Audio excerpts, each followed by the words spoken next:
and she could type out a whole text message with her thumbs without even looking at her phone once, and she could do it faster than Finn could think.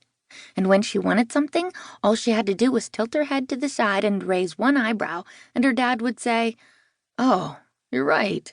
We should order pizza for dinner tonight," or whatever she was asking for. Natalie was powerful. That was an even better word for her than elegant. So yeah, Natalie probably would not want to hear that her dad was talking about changing her diapers and cleaning up her vomit when she was little. The ball hit Finn's glove a little too high and rolled off the top. Finn had to dart over and scoop it up before it rolled down into the pond that lay in the middle of the park. "You'd think it'd be a good thing being the fun dad," Mr. Mayhew said while Finn jogged back into position. "You'd think that's what people would want." A shadow crossed Mr. Mayhew's face, which was really tan from all the time he spent out on the golf course, selling people fancy sports cars. Finn had known Mr. Mayhew for only 2 weeks, and he still didn't understand what playing golf had to do with selling cars. But it seemed to work for Mr. Mayhew. Finn did understand the shadow on Mr. Mayhew's face, and the way Mr. Mayhew's shoulders slumped when he thought Finn wasn't looking. It meant Mr. Mayhew was going to start talking about Natalie's mother, Ms. Morales. Mr. Mayhew and Ms. Morales weren't married anymore, but it still seemed like he missed her a lot. Or maybe he just missed arguing with her. "Don't you think kids and parents should have fun together?" Mr. Mayhew asked. He clapped his hand over his mouth, as if he'd just remembered he was talking to Finn, whose mother was missing and whose father was dead. "I mean, kids and grown-ups should have fun together, like we are now, you and me. Life should be fun." Sometimes Finn wanted to hold up a scorecard for Mr. Mayhew, as if Mr. Mayhew were an Olympic athlete, and Finn could grade him on his recovery from saying the wrong thing. This was one of his better efforts. It really wasn't Mr. Mayhew's fault that there were so many wrong things people could say to Finn, Emma, Chess, and Natalie right now. "This is fun," Finn said, tossing the ball back to Mr. Mayhew. He felt the little twang of his arm muscles.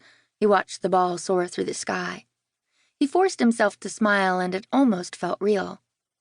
For just that moment, he let himself forget that Emma, Chess, and Natalie hadn't made any progress at all, figuring out how to rescue their mothers.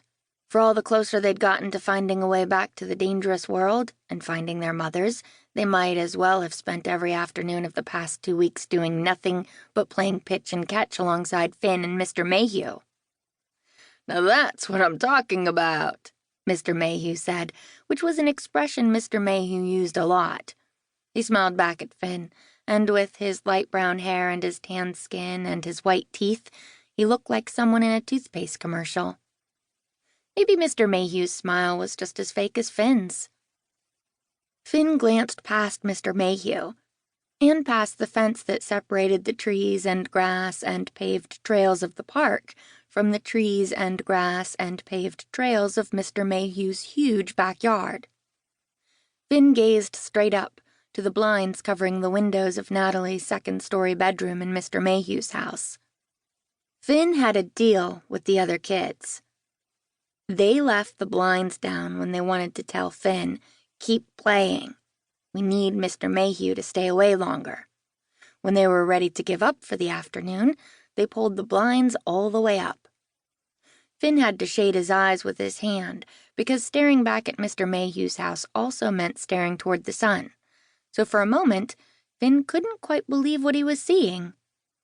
The blinds were still down, but they weren't flat and motionless like they'd been most of the afternoon, and most of every afternoon, every day for the past 2 weeks.